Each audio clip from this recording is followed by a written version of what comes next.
Bismillahirrahmanirrahim. Assalamualaikum warahmatullahi ta'ala barakatuh. We continue with on being achievers in life. So we have explained to you the framework of the 6 P's. Remember the 6 P's? Find your purpose and meaning in life. Lead a life of presence, not a life of being zombie. Learn and implement positive Islamic psychology in your life. Have the physical energy and wellness to carry on your life to achieve peace and happiness. Learn productivity tools or how you can be productive in life. Learn the art of persuasion, and inshallah you become a person of high achievers. So this is the series that which we'll tell you about, and today I'm going to discuss still the very basic foundation of the purpose and meaning in life.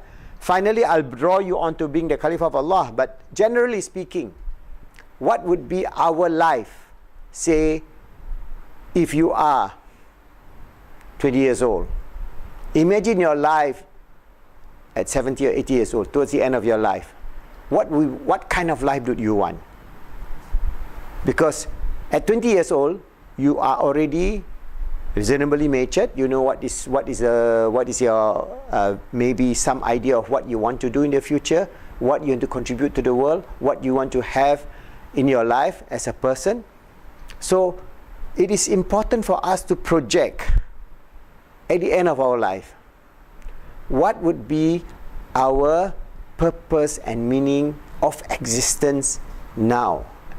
So I hope we can do that, especially if we are younger. If you can find your purpose and meaning in life when you are much earlier, you create certain interests, certain hobbies, then you would be able to achieve something in life in some great measure, because you start early. But doesn't matter, even at 60, you still can question this question of what is my purpose in life.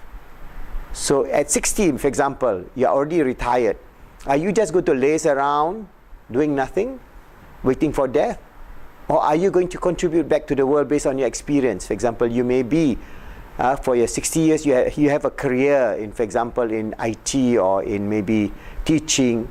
Then you can do something more as a teacher, for example, to teach slum kids or whatever, as a volunteer, to give back to society. So there are many ways in which you have to always go back to your purpose. So I hope I'm trying to address to you at the various stages in your life, but most important is ask yourself, what do I want at 4 levels? As we have mentioned here, the spiritual level, the emotional level, the mental level, and the physical level. And also, it is for yourself, it is for others, that means your family, friends, and for the world. So, self, others, world. Naturally, at the spiritual level, when we talk about the spiritual level, our relationship with Allah subhanahu wa ta'ala is we want to have a good spiritual life of peace, harmony, integration in our life with Allah. That is, we have what we say as haqqul ibad, fulfilling what is our obligation to Allah subhanahu wa ta'ala, haqqullah. And then we have this other obligation to ourselves and to others, haqqul ibad. So it is important for us to just look, okay, what are my strengths in these certain areas and how I'm going to improve on it. So for spirituality, it is a personal practice, and there are many areas in Islam in which we can improve ourselves. For example, in our basic understanding of Islam, in our practice of the basic tenets of Islam, our prayers, our fasting, our zakat, and also to develop our spirituality, to also develop muraqabah, our closeness to Allah subhanahu wa ta'ala. So we have to develop a framework of an action plan, how we are going to try to improve ourselves spiritually. And then we also have to improve our emotional EQ. How we're going to be more balanced person, where we have lots of friends, so that we are not lonely, and we have a lot of activities in a social setting in which we can help to contribute to the society. And then we have our mental development in terms of knowledge and our physical wellness. What is important is for us to reflect back, project your end of life So if you close your eyes, imagine you are at your deathbed.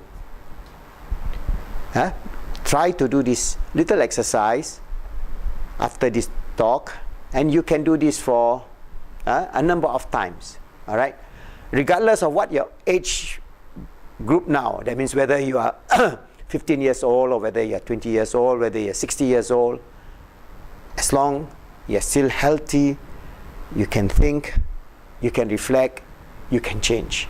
So the idea is very simple. Take a deep breath, right? Relax, close your eyes, and then in your mind eyes, see yourself on a bed, lying down. All right? See yourself lying down and then reflecting on your past. Go to the series of your life. You can start maybe from childhood and then move on. And try to filter through the good experiences in life.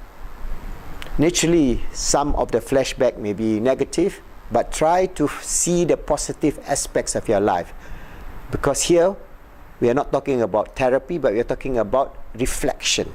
And this is one area of muraqabah. This is one area of muraqabah. So as you close your eyes, you reflect on this incident, that incident, that incident, that incident, and then you reflect the positive incidences. All right? And then try to frame something that you think you are good at. Something that you think you can contribute to yourself, to your family, to the world.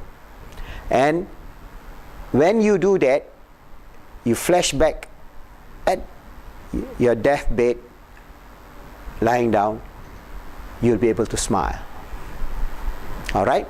So I want you to do this little practice many times until you frame a framework of being able to do a reflection at your dying period back to your current existence.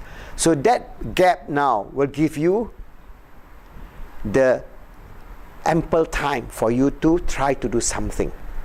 All right? So then you can focus on one thing or two things or three things, but not too many things. You cannot say, I want to do this, my purpose in life is to do this, my purpose in life is to do this, For example, my purpose in life, is I want to become a great entrepreneur so that I can give away my money, and then at the same time I want to do become a sheikh in a religious setting, and I want to become a diver, whatever it is, doing eco research. You can't. There are too many things that you cannot achieve if you do not have focus. So try to fine-tune your areas of interest, your areas of strength, and inshallah you will find something that click with your purpose and meaning in life. And if you can do that, inshallah, you would then be able to frame the first basic idea of having a purpose in life. So remember, close your eyes, find a quiet place, think, what would be your position at the point of dying? Are you smiling or are you sad? So if you are smiling, alhamdulillah, you know that you have tried your level best to be a true servant of Allah subhanahu wa ta'ala, and also you have tried your level best to be His Khalifah on this earth. Remember, always strive to make yourself good, to help others to be good, make the world good, and inshallah we will have the barakah, the goodness, the peace, the tranquility and happiness given by Allah subhanahu wa ta'ala to all His good creatures. See you again in our next episode. Thank you.